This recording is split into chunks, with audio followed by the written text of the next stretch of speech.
आचार्य जी ने भगवान की कृपा से कथा पूरी कंठस्थ की।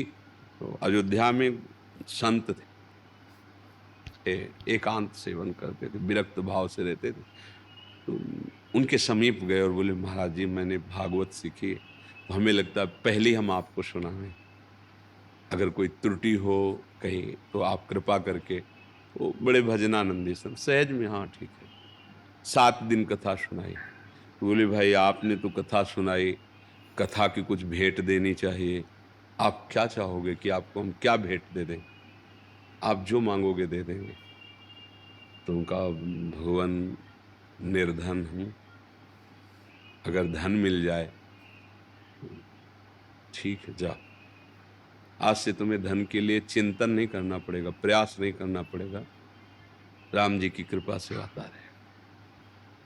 और तो भगवान पुत्र नहीं पुत्र हो जाए। हाँ ठीक हो जाए।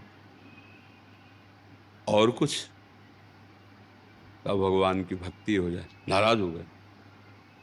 पहले कहते भगवान की भक्ति हो जाए, फिर कहते कि धन पुत्र आदि मिल जाए तो तुम्हारी वाणी का सम्मान होता। तुमने भगवान की भक्ति को सबसे पीछे, वो नहीं होगी। धन मिलेगा, पुत्र मिलेगा, भगवान की भक्ति के अधिकारी नहीं हो। क्योंकि भगवान की भक्ति का अधिकारी, जब भक्ति मिल गई जो भगवान को अधीन करने वाली, तो ऐश्वर्य मान और पुत्र परिवार तो बहुत छोटी बात है, सब अपने आप हो जाएगा। पहले अंक पर भगवान नहीं रखा, पहले अंक पर यदि और कुछ रख दिया तो फिर भगवत चर्चा करने वाला भगवान को जाना ही नहीं, भगवान को समझा ही नहीं, तो फिर रंग नहीं आएगा। तो ये तो हमें बहुत अच्छा लगा जो आपने पहली बात की कि हम पहले खुद अनुभव करेंगे कि इसका स्वाद क्या है। ये ऐसा ही पहले था। बड़े बड़े महापुरुषों ने पहले भगवदाकार वृत्ति की, त्रिगुणात्मका माया पर विजय प्राप्त की। फिर भगवत देखो, सूत जी महाराज के 88,000 ऋषि बैठ के सौनकादि सुन रहे, न माइक है और न कोई ढोल नगाड़ा और संगीत है, सीधे सहज में भगवत चर्चा कर रहे और सब सुन रहे, सब ब्रह्माकार को प्राप्त हो रहे हैं, सब भगवदानंद को प्राप्त हो रहे हैं। क्योंकि सूत जी स्वयं भगवान में आसक्त चित्त है, भगवान के अत्यंत प्रेमी है। सुखदेव जी भगवत चर्चा कर रहे, सब ब्रह्म ऋषि आनंद में, क्योंकि स्वयं श्री कृष्ण आसक्त है ना। जो भगवदा आसक्त है वो भगवत गुणगान जब करता है तो जगत मंगल होता है। फिर उसके लिए दुर्लभ क्या, जब भगवान प्रसन्न हो गए, जैसे हम कई बार कहा कि पारस मणि मिल जाए तो 100-200 ग्राम सोना की क्या दरकार। अरे वो चाहे तो पहाड़ बना ले सोने का, लोहे में छुआ। जब अखिल ब्रह्मांडों का सृजन करने वाले भगवान हमारे हो गए तो ये छोटी मोटी धन वस्तुओं की चाह है क्या।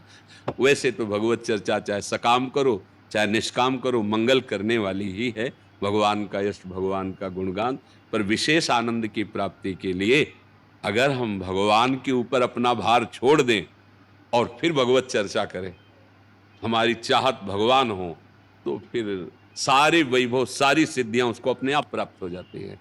अल्प का भोक्ता भूमा का अधिकार खो देता है, और जो भूमा का है तो अल्प सब उसके चरणों में लुटता है। ये बात समझ में आ जाए गुरुजनों की कृपा से, तो फिर निश्चिंत अच्छे हो। भगवान को ही भगवान की चर्चा सुनाओ, नाम जप करो, और जब वो, तो फिर अपने आप वो होता है। फिर जब फूल में पराग आ जाता है तो भंवरों को निमंत्रण पत्र नहीं भेजना पड़ता। जी। विजय